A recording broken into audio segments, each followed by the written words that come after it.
Thanks to the support as a channel member, Glenn Patrick. Well, folks, I think we all knew it was going to happen sooner or later, but it's finally caught up with us. We've not won in 6 matches in the Premier League. We are really starting to struggle, and I just hope we got enough points on the board before the poor form came to still be able to stay up, because we look pretty helpless at the moment, which is not ideal.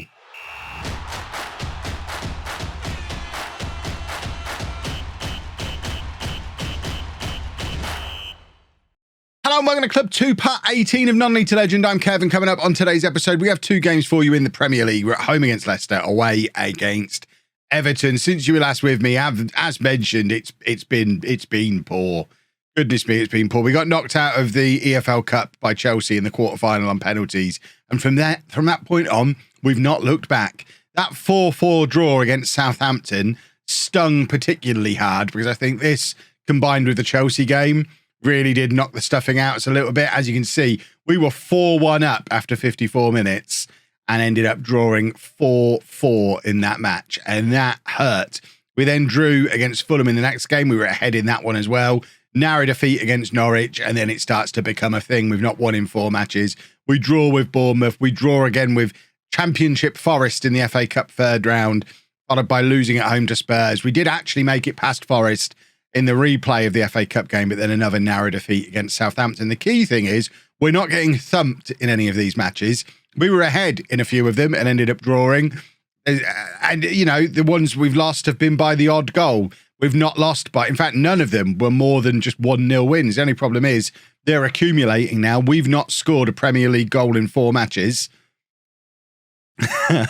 Something's got to change. We've had the perilous message in the inbox where the fans are frustrated that I'm not trying a different tactic, which is usually the cue in Football Manager that you need to change the tactic or it's not going to let you win again. So we are going to be rocking the diamond for the first time at Preston in this match today. That's how the Premier League looks, though. 24 games gone. We're in 11th place, 33 points off the board. We do have a game in hand over some of the teams around us. I think there's a big enough gap. I don't think we're going to be dragged into a relegation battle. So fingers crossed. It should be okay. There have been some transfers as well. We mentioned in the last episode that a couple of players were ready to move on, and move on they have. Deshaun Bernard went to Sheffield United for 6 million. Jake O'Brien went to Utrecht for 4.9 million. And with that money, we went out and got a new defender, Gianmarco Valenti, who is a 6'4" centre-back who can also play left-back. He came in for £4 million, already got a nice big juicy value and a 5-star potential. So I think that's an upgrade there. And we spent the leftover money on this guy, Ignacio Reyes. As you've just seen, we are struggling for goals. So we've gone out and signed a striker in the hope that he's going to score some goals. He's only played 1 game for us so far. Didn't look that spectacular. But at 20 years old, with that kind of acceleration and pace, I would like to think there's going to be goals in him. Nice big transfer value range as well. And with him and Ida and Ross and Brobby, we have now got 4 good strikers at the club, which means we should be in a position to give the diamond a try. So we are going for a diamond. We're not going full gegenpress diamond, which is what we've used in the past. We're sticking with the vertical tiki-taka for now, because I like the vertical tiki-taka. I think it looks good when we're doing it. So we're going to try and do a vertical tiki-taka diamond and basically combine the 2 systems, the diamond that we've used in other saves that has worked, the vertical tiki-taka that we've used with this group of players that has worked. I mean, really, at any point in this match, we could switch back to the 4-3-3 just by moving Sartori out to the left and Ross out onto the right-hand side. So it's got that flexibility in there as well. Another thing that is causing us problems at the moment is that Zelmar Blanco is away on international duty.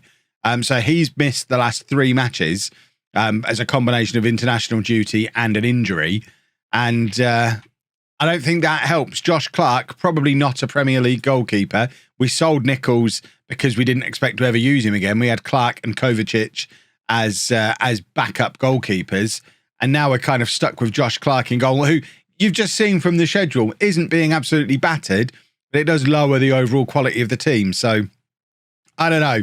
I'm not massively worried about the current run of form. The thing I'm most worried about is Adam Ida, who, despite being one of the top scorers in the Premier League, has stopped scoring recently. He's not scored in 6 matches.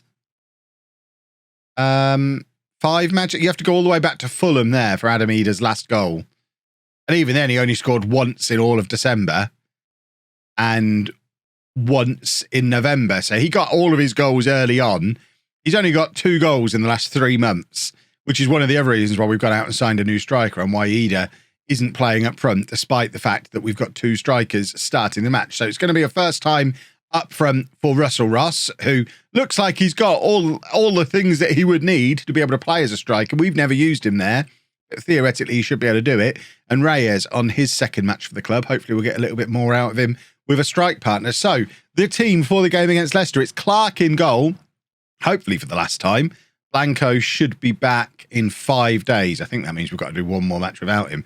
So both these matches we're going to be without Blanco, which is troublesome. But Clark in goal, back for Ballo-Touré, Valente, de Klerk and Pascozzi at right back. Finley Burns at the base of the midfield. We're going for tough tackling rather than creativity there, with Carrasco playing a little bit further forward as the playmaker alongside White. Sartori as attacking midfielder behind Ross and Reyes up front.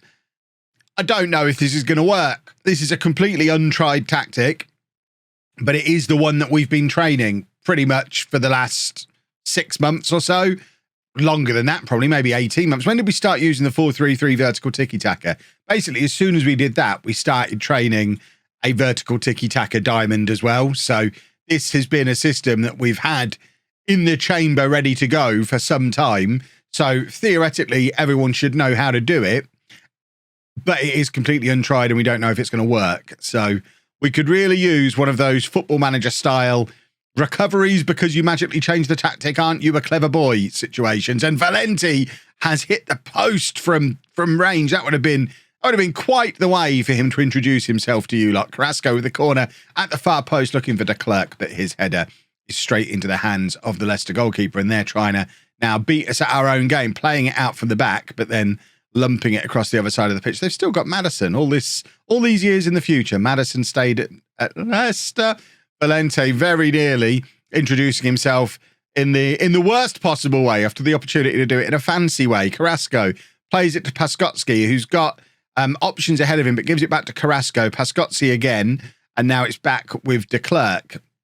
We're obviously struggling to get any kind of width for this. It doesn't help that we've got Pascozzi at right back when he's the only width on that right-hand side and he's not really a right back. We might need to look into that if this is a system that we end up using longer term. And Burns has just absolutely walloped it from the edge of the area and hit the crossbar, hit the post. He's hit something wooden there, and it's ended up going back into the crowd behind the goal. But we have started brightly in the new system. Like I say, considering we've never done this before, we don't look like a team who've never done this before, which is a positive, I guess. Leicester are down in the relegation zone, so they're not having the best of times either. So you would think if there was going to be a match where we could turn things around, it would be this one. Leicester at home, couple of bright young new players in the team, new system.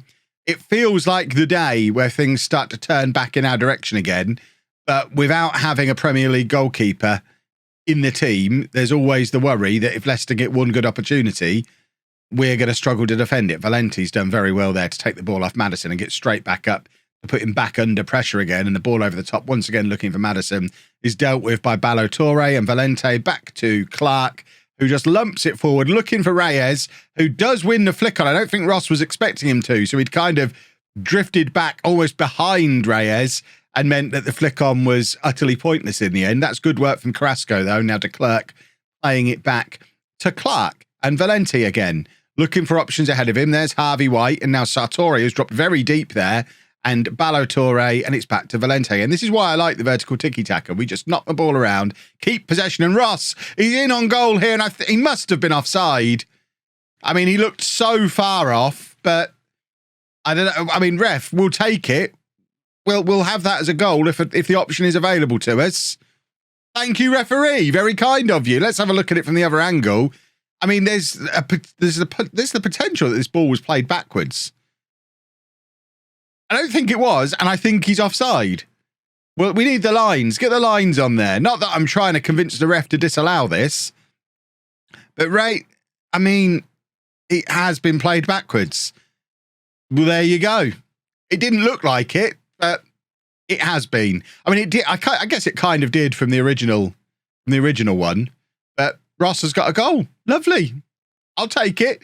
Can that be that now, referee? We'll have the final whistle. Valenti trying to play it to Balotore, and Maddison is in, and it's easy. Very easy for James Maddison, a player who has taken a lot of stick for me over the years for the amount of times I've signed him and then not used him. Perennial bench warmer James Maddison comes back with the immediate response, and it's poor from Valenti there. He's tried to hook it out to Balotore, but it's been intercepted by Loftus-Cheek, and we're just completely overloaded in the wide areas because Balotore's come in field and there's just nobody else out there to help him or to cover for him. So Maddison had all the time in the world to pick his spot, and after all that good work, good possession, we give it away with one moment of silliness from an inexperienced defender, which is going to be the risk we take with the players that we're using at the moment. Right, we're going to change both of the fullbacks just to get some energy in there. And I think we're going to take off Sartori as well. And we'll try Rafa as an attacking midfielder. Obviously, nobody's really had the opportunity to play as an attacking midfielder yet. But both Rafa and Sartori, when we signed them, that was supposed to be their best position. So Rafa has been great in central midfield this year. Let's have a look at him in his actual natural position. Harvey White with the in-swinging corner to Clerk, can't get to it. And it's going to come to Thierry Small, who just needs to pump it back into the penalty area. Valenti is now retreating. I imagine de Klerk is alongside him as well. And Walter's trying to beat his man, but failing. And Leicester win the ball back. And we need to be very careful not to get hit with a counter-attack here, because I really don't want to lose against a team in the relegation zone. This was supposed to be the great rebirth of this Preston team. Look how much space we're giving them in wide areas. I don't know how long we can mess around with this diamond for in the Premier League with a underpowered team. Walters on the right-hand side, playing it forward to Ross, who's drifted into his more natural wide position. He's got Reyes in the middle. If he can find him, he does find him. And now the question mark is going to be, does Ida score? Does Brobby score? Because Reyes didn't, and that's troubling. Right, we are going to take off Ross because he's shattered, and Adam Ida is going to come on. And then Carrasco's tired. The two centre-backs are both tired. I think we probably make the change in central midfield. We're going to bring Alex Scott on in there and just hope there's a little bit more energy coming out of central midfield. We're going to offer some encouragement and hope that we've got a late winner in us, because this really needed to be a win. It's another match in this long run of matches where we've been the better team and just aren't getting the luck go our way. And it's causing problems with dynamics and morale and form that are going to mean eventually we stop being the better team in these games and we just start losing all the time. And that is not a situation we want to find ourselves in. 33 points is not enough points to guarantee safety if we're going to start collapsing down the league table. Although obviously this, as a draw, does pick us up one extra point today. It doesn't. We're going to lose. Referee, you've already done us one favour today. Please do us another one. I know he didn't look offside, but we absolutely don't deserve to lose today. This has been the theme of this little run. The ref's not disallowing it. We've been the better team. It's infuriating because we have been the better team on this run. But I think a lot of it comes down to the fact we're playing without a goalkeeper, effectively. Leicester have had a couple of opportunities and scored them both. Whereas we've got no strikers in form, so we get loads of opportunities and miss them all. That's not ideal. Now we have to play Everton, who are a better team than Leicester. Try and salvage something from it somehow. Right, we're going to persist with the system because we've got to... I think the fans will go nuts if we go back to the other system after one match. And I've got to keep the fans happy, but we're going to try some different combinations of players. And we're going back to the playmaker in front of the back four. So Whiteman comes in to do that role. Longstaff as a box-to-box midfielder. Chong as the Mazzala, and Rafa as the attacking midfielder. So completely new look central midfield. Walters also comes in at right back to give us a proper right back, to give us some natural width out there. And Brobby comes in up front, who was the last striker we had, who really looked like a threat. Getting that hat-trick in the game. Was it the Southampton game where we were 4-1 up? Brobby was excellent that day. And, if he could reignite that form alongside Ross, that would be really super. What we really need is for Adam Ida to start scoring again. But like I say, he's just in rotten form, and it's very difficult to start him when he's not scoring goals. because it's not like he offers anything else if he's not scoring goals, does he? He's literally there to be the goal scorer. Whereas at least Ross and Brobby both offer slightly more in build-up play, assists, that kind of thing. But I don't know. I think that was a lovely pass, but Chong couldn't quite get onto the end of it. Of course, Everton have got our former goalkeeper Woodman in goal, while we've got a young kid that isn't good enough for the Premier League. Oh, how nice it would be to have Woodman back just for January. We'll go with Blanco long term. I think Blanco is great. He's going to be even greater. But in the meantime, we probably shouldn't have sold Nichols. If I'd have known Blanco was going to spend all of January away on international duty, which I guess there probably is a way I could have known. If I'd have known, we wouldn't have sold Nichols, because Nichols would have been very handy for this run of games. Right, Chong playing it into Brobby, who squares it to Rafa, and Walters from range just hips it from the edge of the area. Well, I mean, we brought him in for natural width, not for his goal-scoring prowess, but that's his first ever goal for Preston, and we go 1-0 up. Now the crucial thing is to not let him back into the game, because there's so many matches on this run of matches that we've been on where we've been ahead and then thrown it all away. Please don't throw it all away, lads. We really could use the points. 3 points today would be super useful when it comes to, not getting relegated, especially because I've managed to have my wage budget extended by now promising the board we'd avoid relegation. So the previous target of fight bravely against relegation, we've upgraded from that to avoid relegation, because we were comfortably in the top half at the time. And I figured the extra 40 grand a week of wage budget would be quite handy for bringing in Reyes, for example. It's not working out at the moment, but 3 points here would go a long way towards making it work out. Right, Walters plays it all the way back to Clark, who just rightly lumps it forward, finds Brobby, he brings it down beautifully. He's got Ross in the middle if he can find him. Brobby's going to go it alone, though, and probably should have squared it to Ross, because he's just whacked that, and it's gone very high and very wide, and it just wasn't very good at all, was it? But it remains 1-0 to Preston. This is the first time in a long time we've actually been behind on XG in a game as well. Football Manager is a strange experience. We've been so poor. We've been so good for so long and been losing. Now we're playing quite poorly today, but we're ahead. I love this game. Right, we're changing the wing backs again.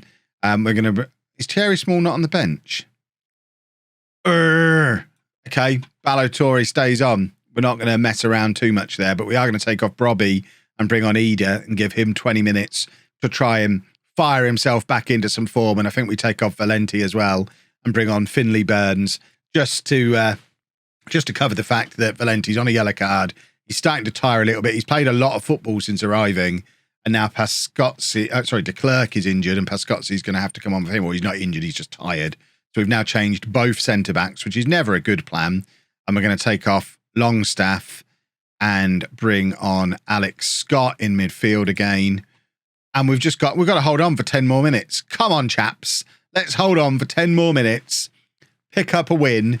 Oh, goodness me, do we need a win. Darlington brings it down nicely, finds Longstaff, so the substitutions haven't gone through yet. Rafa slotting it into Ross. Ross is through on goal, and it's a good save from Woodman.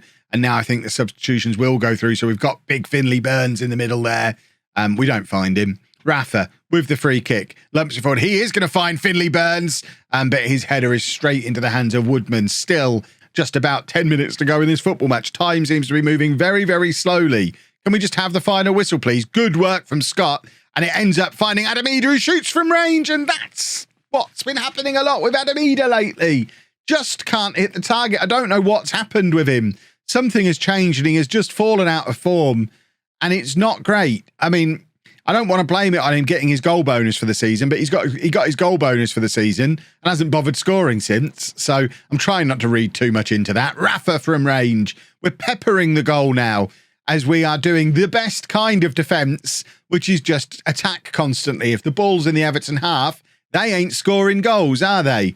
We're into the final moments of the game, but we have picked up a victory. I still think we're a long way away from having a system that is working for this group of players, and we're a long way away from being back in form. But goodness me, was that a welcome 3 points. And if we weren't already safe before, we're 15 points clear with 12 games to go. I think it's safe to say we are safe now. And we've potentially got a new player coming in as well, as we've got an offer in for Oscar, who's a left back, who could also play right back, who's got loads of potential. So more players hopefully on their way in. Oh, we needed that. My word. Right, let's go play some more football matches. Hopefully, when we're back again tomorrow, we'll be very comfortable still in mid-table with not very many games remaining. Ideally, still in the FA Cup. That'd be lovely if we could pull that off. If you've enjoyed that, please make sure you leave a nice big thumbs up on there for me. Subscribe to the channel for daily Football Manager videos. And thank you very much for watching.